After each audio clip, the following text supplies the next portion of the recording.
So ఖచ్చితంగా ఈ ప్రభుత్వం మెడలు వంచుతాం. ఈ 2.5 సంవత్సరాల కాలంలో ప్రభుత్వం ఏం చేసిందని ప్రశ్నించినందుకే ఇప్పుడు నోటీసులు ఇస్తున్నారు, విచారణలకు పిలుస్తున్నారు అని ప్రధానంగా మాట్లాడుతున్నటువంటి అంశం. సో ఇప్పుడే హరీష్ రావు చేరుకున్నారు. అటు మిగతా ఎర్రబెల్లి దయాకర్ రావు కానీ, ఆ తర్వాత పద్మారావు గౌడ్ గారు కానీ ఇప్పుడే తెలంగాణ భవన్ చేరుకుంటున్నారు. హరీష్ రావుకు మద్దతుగా సంఘీభావం తెలుపుతూ అందరూ ఇప్పుడే చేరుకుంటున్నారు. సో ఖచ్చితంగా ఒక భారీ ర్యాలీగా సిట్ ఆఫీస్ పోయేటువంటి పరిస్థితులు అయితే కనిపిస్తున్నాయి.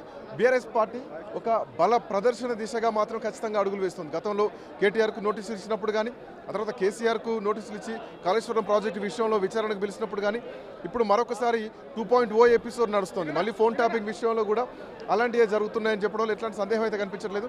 బట్ బీఆర్ఎస్ పార్టీ మాత్రం ఈ విషయాన్ని చాలా సీరియస్గానే తీసుకుంది.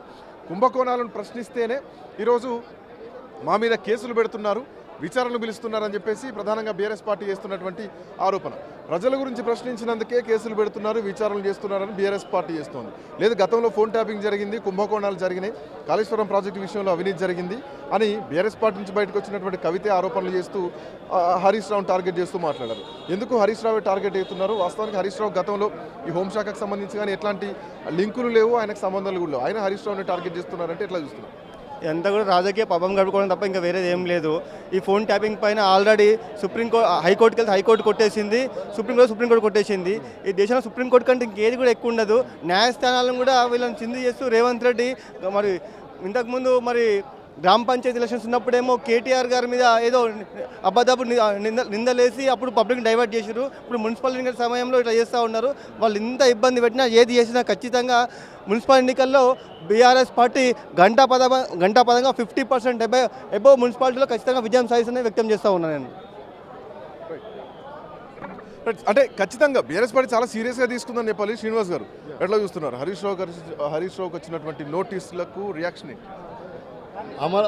అమలు కానీ హామీలు ఇచ్చి అధికారంలో వచ్చిన కాంగ్రెస్ పార్టీ వచ్చిన తర్వాత 100 రోజులు వాళ్ళే ఒక అద్దు పెట్టుకొని 100 రోజులలో మేము 6 గ్యారంటీలు 13 హామీలు 420 ఏదైతే హామీలు ఇచ్చారో అమలు చేస్తున్న కాంగ్రెస్ పార్టీ 100 రోజులు పోయినా 700 రోజులు వచ్చినాయి. సో అప్పటి నుంచి డైవర్షన్ పాలిటిక్స్ చేస్తుంది. రాగానే కాకతీయ కమిషన్ అని చెప్పింది, అదేవిధంగా కాళేశ్వరం మీద ఒక కమిషన్ వేసింది, అదేవిధంగా పవర్ మీద ఒక కమిషన్ వేసింది, అదేవిధంగా ఈకార్ రేస్ మీద ఒక కమిషన్ వేసింది. మొత్తం కమిషన్ల పేర కాలయాపన చేస్తుంది తప్ప వాళ్ళు ఇచ్చిన హామీలేంది, వాళ్ళు ఎందుకు అమలు చేయలేకపోతున్నది ఇప్పటి వరకు స్పష్టత లేదు. ఇప్పుడు ముఖ్యమంత్రి కూడా లేడు, దావుసుకు పోయిండు.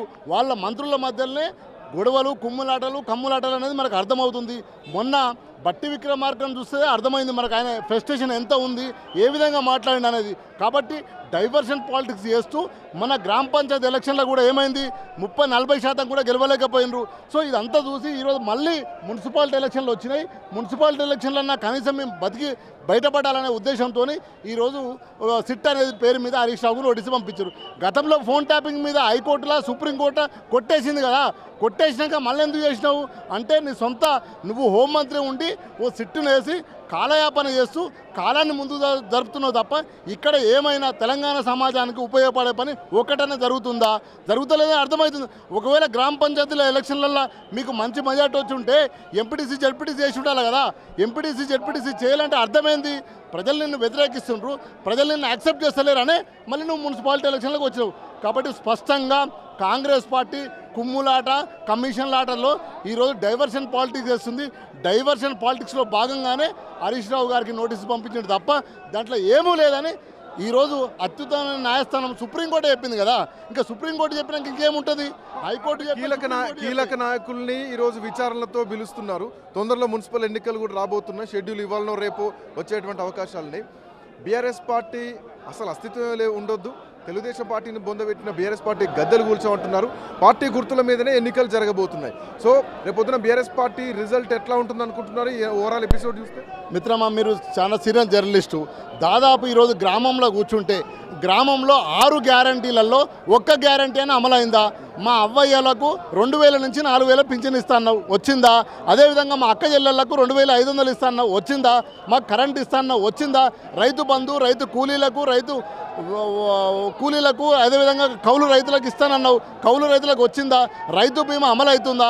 ఏమి వేయండి, గ్రామంలోనే కర్రు కాల్చి వాత పెట్టిండ్రు. కాబట్టి కర్రు కాల్చి వాత పెట్టిండ్రు గ్రామ పంచాయతీలో. కాబట్టే ఈరోజు మున్సిపాలిటీలకు వచ్చిన తప్ప 100% బీఆర్ఎస్ పార్టీ బ్రహ్మాండమైన విజయం సాధిస్తుంది, బ్రహ్మాండమైన మెజార్టీ చూపిస్తుంది మున్సిపాలిటీ ఎలక్షన్లలో. దాంట్లో భాగంగానే ఈ డైవర్షన్ చేస్తున్నాడు రేవంత్ రెడ్డి, అంతకంటే మించి ఏం లేదు.